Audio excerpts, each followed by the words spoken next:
Depois dos primeiros massacres, depois das aldeias incendiadas e das populações empurradas para longe do litoral, algo mudou profundamente na forma como o território brasileiro passou a ser ocupado. A violência aberta não desapareceu, mas deixou de ser o principal instrumento. O que passou a dominar foi algo mais discreto, mais persistente e, no longo prazo, mais eficaz: a ocupação silenciosa da terra. O Brasil do início do século XVI não era ainda uma colônia organizada. Não havia cidades estruturadas, nem fronteiras definidas, nem leis aplicadas de forma consistente. Havia presença europeia espalhada, irregular, improvisada. Homens que ficavam, que não voltavam, que construíam algo pequeno e, com o tempo, chamavam aquilo de seu. A terra começava a ser tomada não por conquista oficial, mas por permanência. Esses primeiros ocupantes não chegavam anunciando domínio. Eles se instalavam próximos a rios, enseadas, áreas férteis. Escolhiam lugares que já haviam sido usados por indígenas por gerações. Não por acaso, eram os melhores pontos do território, onde havia água, comida, caminhos naturais. A presença indígena, quando ainda existia, era tratada como um detalhe incômodo. Se cooperasse, era tolerada. Se resistisse, era afastada. Muitas vezes sem batalha aberta, apenas com intimidação, pressão constante, destruição de roças, sequestro de pessoas. A terra mudava de mãos sem registro formal, mas com efeitos irreversíveis. Os colonizadores passaram a agir como se o simples ato de ocupar gerasse direito. Ficar significava possuir, permanecer significava dominar. Esse raciocínio não era dito em voz alta, mas guiava todas as ações. Quem estivesse ali por Portugal, mesmo sem ordem direta, passava a agir como representante do reino. Enquanto isso, os povos indígenas percebiam algo novo e perigoso. Não se tratava mais apenas de ataques pontuais ou expedições violentas que iam embora. Agora, havia estruturas que permaneciam, homens que não partiam, construções que não desapareciam. A ameaça tornava-se contínua. Muitos povos tentaram negociar, outros recuaram para o interior. Alguns reagiram com ataques localizados, mas a ausência de um inimigo central tornava a resistência extremamente difícil. A disputa não era contra um exército visível, mas contra um avanço constante, quase imperceptível. A terra estava sendo cercada sem cercas. Trilhas tradicionais passaram a ser controladas. Áreas de caça tornaram-se perigosas. Rios começaram a ter donos de fato, mesmo sem dono de direito. A simples circulação passou a gerar conflitos. O território indígena encolhia não por decreto, mas por desgaste. Enquanto isso, europeus de outras coroas observavam. Franceses comerciavam, criavam alianças, questionavam a autoridade portuguesa. Isso aumentava a tensão e deixava claro que o Brasil não estava garantido apenas por tratados assinados na Europa. Portugal percebia tarde demais que a disputa pelas terras já estava em curso.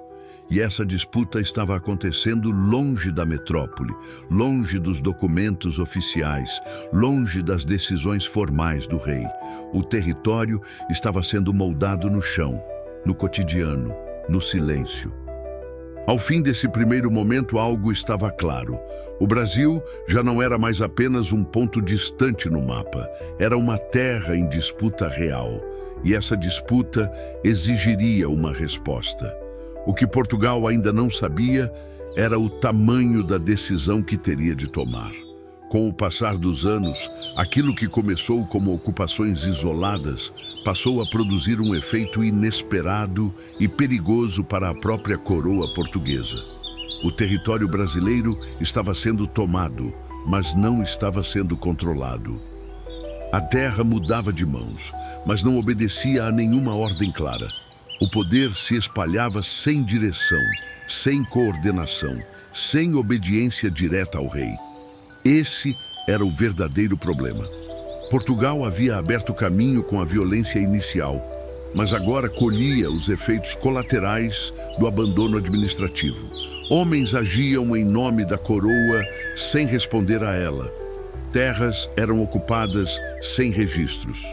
Conflitos surgiam entre portugueses, franceses, indígenas aliados de diferentes lados. O Brasil começava a se transformar em um espaço instável, imprevisível e, acima de tudo, vulnerável. A disputa silenciosa pelas terras não era mais apenas contra os povos indígenas, era também entre europeus. Relatos que chegavam a Lisboa descreviam um cenário alarmante. Franceses frequentavam o litoral, construíam alianças duradouras com povos indígenas, exploravam recursos e circulavam livremente. Em algumas regiões, a presença francesa parecia mais constante do que a portuguesa. Isso colocava em risco não apenas o território, mas a própria legitimidade do domínio português. O Tratado de Tordesilhas existia no papel. No chão, ele não significava nada. A terra era controlada por quem estava presente. E Portugal começava a perceber que presença sem organização era fraqueza. Cada ocupação improvisada que surgia sem supervisão criava um pequeno poder local. Cada europeu que se fixava por conta própria se tornava um senhor informal da terra. Isso não era colonização, era desordem. Enquanto isso, os povos indígenas sobreviventes observavam essa fragmentação com atenção. Alguns se aproveitavam das disputas entre europeus para negociar melhores condições. Outros se viam presos entre forças que não compreendiam completamente.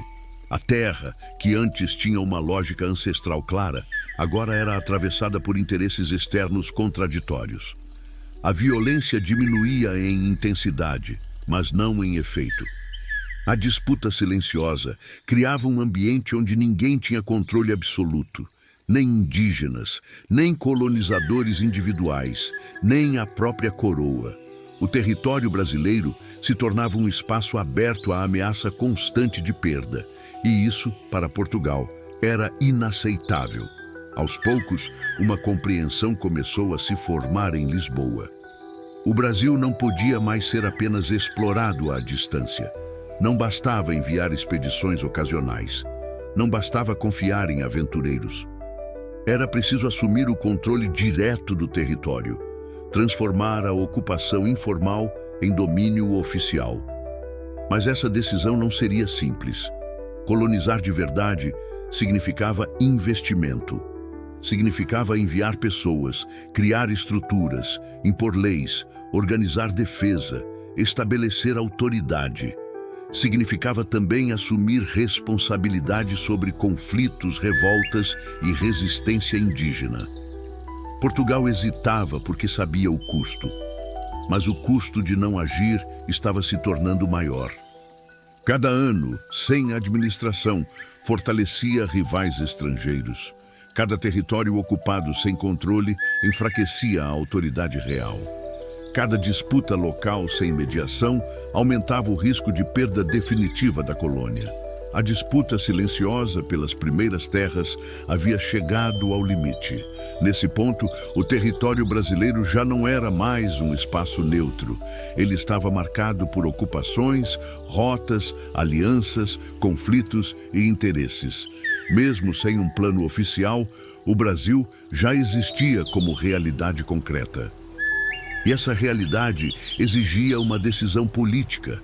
Portugal precisava escolher: ou abandonava o território à própria sorte, correndo o risco de perdê-lo para outras potências, ou assumia de uma vez por todas que o Brasil seria uma colônia.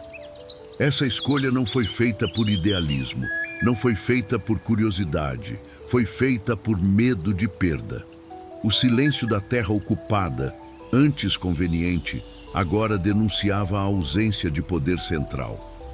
E Portugal compreendeu que se não ocupasse oficialmente, outros o fariam. Se não organizasse, outros organizariam. Se não dominasse, perderia. A disputa silenciosa cumprira seu papel histórico. ela mostrou que o território era valioso. Ela revelou que a ocupação informal era insuficiente. Ela expôs a fragilidade da presença portuguesa. O próximo passo era inevitável. A partir desse momento, o Brasil deixaria de ser apenas um espaço explorado. Passaria a ser um projeto. Um projeto colonial estruturado, planejado e imposto de cima para baixo. Mas essa transformação não apagaria a violência anterior. Pelo contrário, ela se apoiaria nela. A terra já estava parcialmente limpa. Os povos indígenas já estavam fragmentados. O medo já havia sido espalhado. Tudo estava pronto para a colonização de verdade começar. No próximo episódio, veremos o momento em que Portugal finalmente decide agir. Quando o reino abandona a hesitação e transforma o Brasil em uma colônia organizada, com leis, divisões territoriais, autoridades e um plano claro de domínio. Acompanharemos a decisão que muda tudo e entenderemos como o silêncio deu lugar ao sistema.